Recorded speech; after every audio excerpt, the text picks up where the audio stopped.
Pemirsa, kasus anak putus sekolah masih terjadi di Indonesia, padahal seharusnya negara menjamin hak pendidikan setiap anak Indonesia.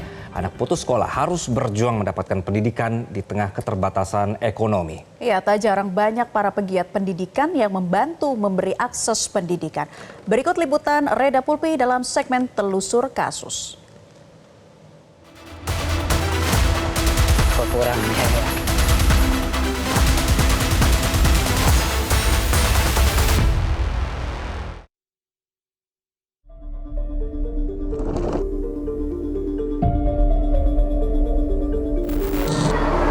Katanya pendidikan merupakan hak setiap anak. Tapi kalau harus belajar dengan kondisi seperti ini, apakah ini juga merupakan salah satu bentuk pemenuhan hak pendidikan dari pemerintah untuk anak Indonesia? Dan kalau kita lihat pemirsa, tampaknya anak yang putus sekolah ini masih tinggi. Lalu kemana peran pemerintah? Ikuti penelusuran kami.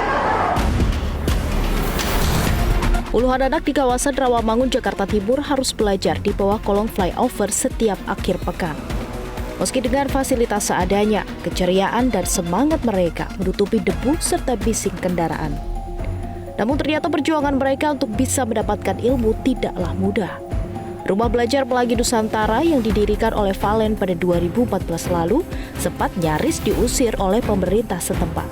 Tiba-tiba aku dapat surat dari Kelurahan Rawamangun untuk menyuruh aku untuk datang dan kita berdiskusi bersama dengan beberapa pejabat yang ada di situ gitu kan. Terus tembusannya itu sampai Wali Kota Jakarta Timur. Si Pak Lurahnya itu bilang gini Kak ke saya, emang kamu nggak bisa pakai Air Petra, kata gitu kan, Air Petra Rawamangun. Terus saya bilang gini, kalau pakai Air Petra Pak gitu kan itu jaraknya lumayan 1,5 kilo gitu, kecuali Bapak punya mobil, Bapak memfasilitasi, saya mau gitu. Terus kok kamu menggunakan kata sekolah, katanya gitu kan. Loh kenapa Pak emang dengan kata sekolah? Saya bilang gitu, ada yang salah dengan kata sekolah gitu kan. Kalau misalnya anak-anak bilang, ayo kita ke komunitas rumah belajar Pelangi, kayaknya panjang banget gitu ya. Terus saya bilang gini, ya kalau anak-anak itu taunya ya belajar itu ya sekolah gitu kan. Valen bercerita awalnya anak-anak ini tidak bersekolah rata-rata karena kesulitan biaya. Namun kini sebagian besar sudah mulai bersekolah meski di tengah himpitan ekonomi.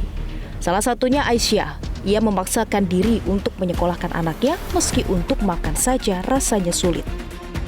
Iya, paling khawatirnya dibeli seragam aja sih Kak. Takutnya yang gede dapat swasta, yang kecil beli seragam, bentrok di biaya aja. Kalau aku pribadi karena didikan dari orang tua itu sekolah nomor 1 Kak. Karena suatu saat baik perempuan atau laki-laki kalau pasangannya lagi tidak bekerja, kita bisa gantian.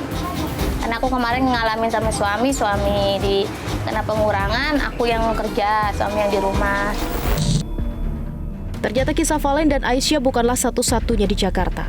Di balik kemegahan gedung perkantoran di Jakarta Selatan, ada sebuah saung sederhana yang menjadi satu-satunya harapan pendidikan bagi anak-anak pemulung yang putus sekolah. Riha dengan sabar mengajarkan anak-anak berhitung hingga berusaha agar mereka bisa mengikuti program kejar paket. Kegiatannya di tahun 2012 Kak. Jadi kita ini adalah dulunya mahasiswa dari berbagai macam kampus yang ada di Jabodetabek.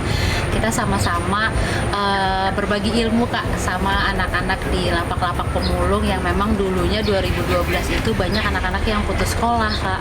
Kita dari mulai 2017 sampai saat ini kita ngebantu anak-anak yang putus sekolah dari mulai kesetaraan SD itu paket A Kak, lalu kesetaraan SMP itu paket B dan kesetaraan SMA itu paket C. Jadi setiap tahunnya kami membantu anak-anak yang putus sekolah untuk ujian sekolah kejar paket. Seperti biayanya kami penggalangan dana Kak ke donatur Indonesia Hijau.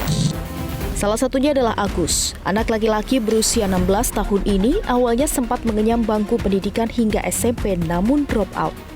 Kemudian dibantu oleh Indonesia Hijau untuk mengambil program kejar paket B. Sayangnya, kini Agus terpaksa putus sekolah karena keterbatasan biaya dan membantu orang tuanya memulung. Oke, Iya, ikut ngejar paket tuh, nanya-nanya orang tua mah biar dianya ini gitu, lanjutin SMP. Ya, iya, belum lanjut, tanpa ngikut paket tuh Kak, katanya dia. Mau ikut kejar paket iya, aja. Gitu. Kenapa Bu tidak lanjut SMA? Iya. Biaya kan? Karena bukan biaya sih, dianya mungkin mampunya segitu kali dianya. Pengen sih orang tua mah, biayanya ya emang masih kurang sih sekali kan, soalnya anaknya banyak gitu Kak, soalnya jadi kan butuh biaya gitu. Cuman kalau masih Agusnya mampu sekolah ya biar keadaan 50.000 kayak Ayu gitu, maksudnya orang tua mah Ayu sekolah dilanjutin gitu. Terus kok nggak lanjut SMA? Kok kurang biaya? Karena memang belum ada biaya. Belum ada biaya. Tapi ada keinginan untuk sekolah lagi nggak? Kalau sekolah lagi ada, makanya kan saya ikut sekolah paket juga lewat kakak-kakak yayasan. Terus juga terutama Kariha yang ngajakin saya sekolah paket, paket B. Oke. Kalau boleh tahu Mas Agus cita-citanya apa sih? Kalau saya dulu pengennya sih ini aja, tentara. Kalau kita lihat data dari Bappenas pemirsa pada tahun 2021 hingga 2022 ternyata jumlah anak yang putus sekolah angkanya mengalami kenaikan. Padahal anggaran yang digelontorkan oleh APBN untuk anggaran pendidikan pada 2022 hingga 2023 angkanya juga mengalami peningkatan. Lalu kita lihat sebenarnya apa alasan anak-anak ini tidak bisa melanjutkan pendidikannya. Sebagian besar adalah karena keterbatasan biaya. Padahal pemerintah ini sudah membuat sejumlah program yang dirancang. Bagaimana caranya agar anak-anak ini bisa bersekolah mulai dari zonasi, kemudian sekolah gratis. Tapi ternyata masih ada jutaan anak yang tidak bisa melanjutkan pendidikannya. Pertanyaannya, kemana peran pemerintah? Kisah anak putus sekolah tak hanya ada di kota besar, namun seolah sudah menjadi cerita biasa di daerah lain. Bahkan berangkat sekolah dengan bertelanjang kaki hingga harus menyeberangi sungai pun tampaknya sudah menjadi sebuah keberuntungan, asalkan bisa mengenyam bangku sekolah. Ketika ngomongin soal pendidikan, itu sudah ngomongi pada level mutu dan kualitas. Tapi ini kita masih dihantui oleh persoalan akses pendidikan. Yang tadi saya sampaikan, baik yang putus sekolah di tengah jalan maupun yang bahkan tidak bisa kuliah. Ini saya sudah puluhan tahun menyangkut soal akses. Kan sebenarnya ada 4 isu pokok penting ya dalam dunia pendidikan kita, yaitu menyangkut soal akses, mutu dan kualitas pendidikan kita. Terus kemudian menyangkut soal manajemen pengelolaan pendidikan kita. Yang ketiga menyangkut soal sarana dan prasarana.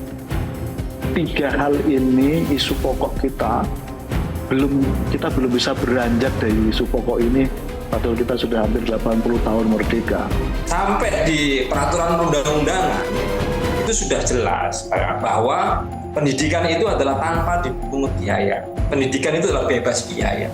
Itu adalah peraturan perundang-undangan, masih di atas kertas.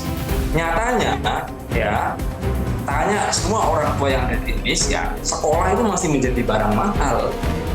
Sekolah itu masih butuh bayar ini, bayar itu gitu kan, mau di negeri ataupun di swasta. Jadi pendidikan kita itu belum menjadi public goods ya. Masih hanya bisa diakses oleh orang-orang tertentu ya. Jadi pendidikan kita ini masih menjadi barang mewah. Tampaknya PR pemerintah soal pendidikan tak main-main kalau memang serius ingin menuju Indonesia Emas 2024. Menurut saya sih kalau di daerah perkotaan itu udah cukup baik ya, tapi kalau di daerah pedesaan itu masih kurang. Jadi menurut saya pendidikan di Indonesia ini masih kurang merata gitu. Emang belum merata gitu sih, baik di pedesaan maupun di perkotaannya juga.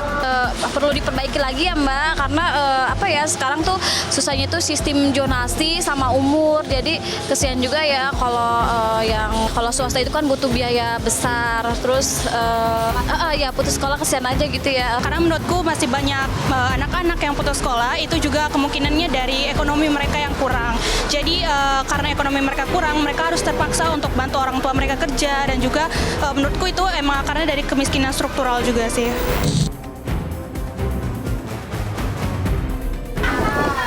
Permasalahan anak putus sekolah merupakan permasalahan yang menahun di Indonesia. Namun nyatanya masih jutaan anak Indonesia yang tidak dapat mengenyam bangku pendidikan.